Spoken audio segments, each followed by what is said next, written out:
4 PM news network में दोस्तों आपका स्वागत है। मैं हूं आपके साथ राशिद ज़हीर। नेतन्याहू अमेरिका पहुंच चुका है और कुछ वक्त में जब तक आप मेरी खबर सुन रहे होंगे हो सकता है ट्रंप साहब से उसकी मुलाकात हो जाए।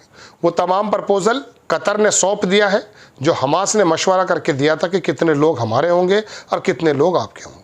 वो 3 शर्तें भी पूरी दुनिया को पता चल चुकी हैं जो हमास ने कही हैं चेंजेस करने के लिए, जिसको कल इसराइल के जो नेतन्याहू का ऑफिस था उसे रिजेक्ट भी कर दी थी।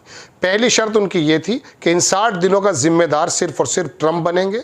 इस बीच कुछ भी हो जाए, कोई भी पटाखा फूट जाए, लेकिन ये सीज फायर ख़त्म नहीं होगा।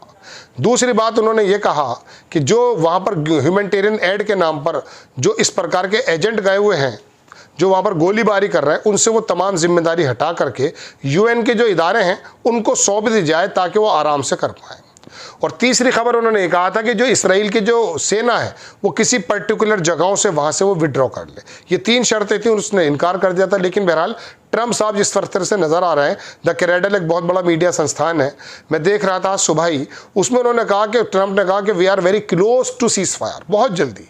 और सऊदी अरबों मुल्क का जो है उन पर वो भी है। अब मैं आपको तीसरी बात दोस्तों ये बता देता हूँ कि जब यहाँ से रात ट्रंप साहब वो नेतन्याहू फ्लाई करके अमेरिका पहुंचा है, उससे पहले ही यमन के लोगों ने अमेरिका इसराइल के एक जहाज़ पर रेड सी में हमला कर दिया, डुबो दिया उसको। उसके जवाब में इसराइल ने 20 स्ट्राइक्स यमन पर कर दी। दूसरा हमला उसने दरअसल लेबनान पे शुरू किया है, बल्कि लेबनान के 200-300 मीटर तक उसके बुलडोज़र और उसके जो टैंक्स हैं वो एंटर हो गए हैं। और तीसरी बड़ी खबर मैं आपको वो बता रहा हूँ दोस्तों, ये वेस्ट बैंक और गज़ा, ये 2 एरिया हैं। वेस्ट बैंक इसको इसलिए कहा जाता है कि इसके वेस्ट के अंदर जो उर्दन है, यानी कि उधर वो जो है जॉर्डन, उसको वेस्ट बैंक कहा जाता है। वहाँ पर एक छोटा एरिया है जिसको हेब्रोन बोलते हैं। वहाँ पर एक नया बंदा शेख करके उठा है और उसने कहा अमेरिका को, नेतन्याहू को लेटर लिखा कि मैं आपको एक्सेप्ट करने के लिए तैयार हूँ, आप मुझे कर दीजिए। फ़लस्तीनी की कोई रियासत ना पहले थी ना अब है, लिहाजा जिस तरह से अरब वहाँ बादशाहत कर रहे हैं आप मुझे कबूल करें। मेरे साथ 7 लाख आदमी हैं, 5 मेरे पास जो हैं बड़े बड़े कबीले हैं। हालांकि अरब मुल्कों ने इसको कोई जवाब नहीं दिया, वो सिर्फ और सिर्फ ट्रंप और नेतन्याहू की मीटिंग पर कंसंट्रेट कर रहे हैं। दोस्तों ये टोटल बात है। अब मैं थोड़ा सा आपको पढ़ करके सुना देता हूँ कि क्या क्या कहाँ क्या क्या हो रहा है। इस बीच क्या हुआ है कि ये जो हमला हुआ है, और भी बहुत सारी खबरें हैं वैसे तो, लेकिन मैं आपको चूँकि मिडिल ईस्ट की खबरें ज़्यादा नहीं बता पा रहे इन दिनों, तो मैं आपको दिखा देता हूँ कि आप ये भी सुन सकते हैं कि ट्रंप साहब शायद शाम तक या सुबह तक कोई ऐलान ऐसा कर दें कि जिसमें आपको पता चल जाए कि अब ये सीज़ फायर हो ही गया। ये लेबनान का एक बड़ा अखबार है, उसने लिखा कि Israel forces launch aggression on Yemen ports. Yemen ports पर हमला हुआ है, ये मैंने आपको बता दिया। दूसरी खबर मैं आपको बता देता हूँ कि ये वो यूके एमटीओ की वार्निंग है जहाँ बताया जाता है, बल्कि इसराइल का जो मिनिस्टर है उसने इसको एक्सेप्ट भी किया है। एक बंदा, और अच्छी खबर आई है वैसे तो ये कि लोगों का ज़मीर भी जिंदा है। एक बंदा था इसराइल का सोल्जर, उसने खुद को अपने आप को आग लगा ली। उसने कहा उसकी माँ ने कि वो ये कहता था कि मुझे बॉडीज़ यानी कि लाशों की बदबू आ रही है, मुझे चारों तरफ बॉडी ही नज़र आती है। ये तस्वीर देख रहे हैं आप, मछली जो उठाता हुआ बंदा है, इसके नीचे गाड़ी, इसने इस गाड़ी के अंदर आग लगाई और इसने क्या लिखा है वो देख लीजिए। इसमें लिखा है, इसका नाम है Israel soldier sets himself on fire committing suicide after participating in Gaza genocide war on Lebanon. पहले गाजा में था, बाद में इसने सर्व किया था लेबनान में। हिब्री जो मीडिया है उसने कहा कि इसराइली सोल्जर, इसका नाम है डैनियल एड्री, इसने कमिटेड सुसाइड यस्टरडे, जब ये गाजा से वापस आया और सीवियर साइकोलॉजिकल ट्रोमा से गुजर रहा था। हिज मदर ने बताया कि वो कहता था, mom I smell the smell of the bodies, मुझे बॉडियों की, लाशों की खुशबू आ रही है, बदबू आ रही है।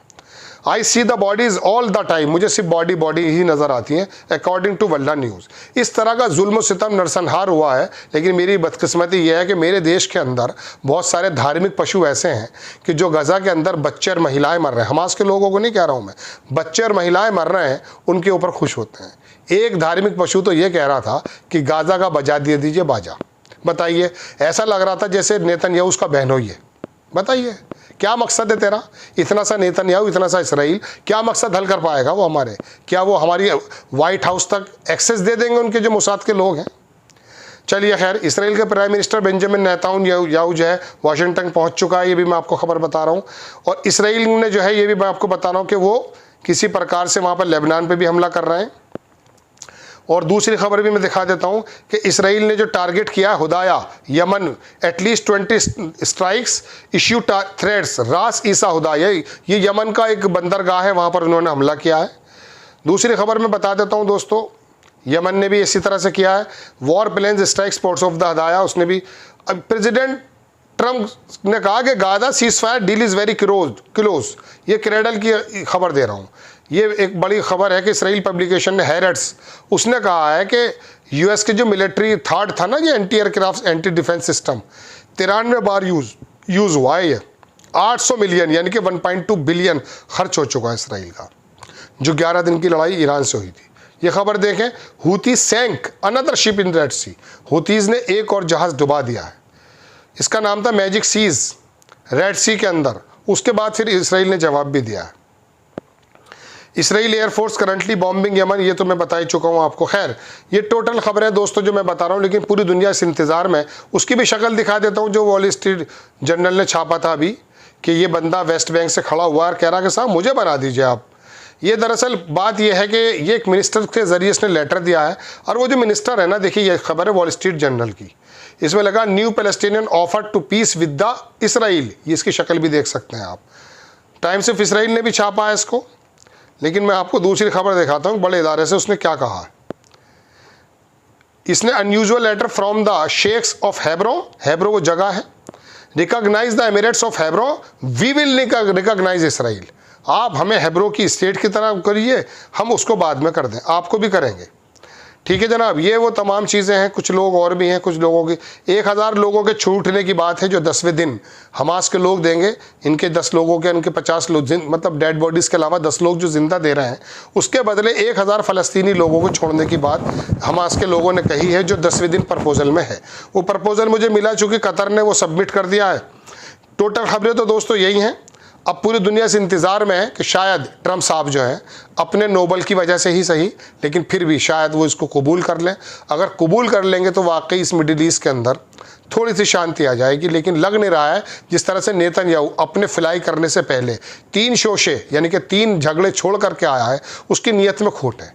उसके जो मिनिस्टर हैं वो पहले से ही कह रहे हैं कि साहब ऐसा होना नहीं चाहिए, हम जो है विड्रॉल कर लेंगे।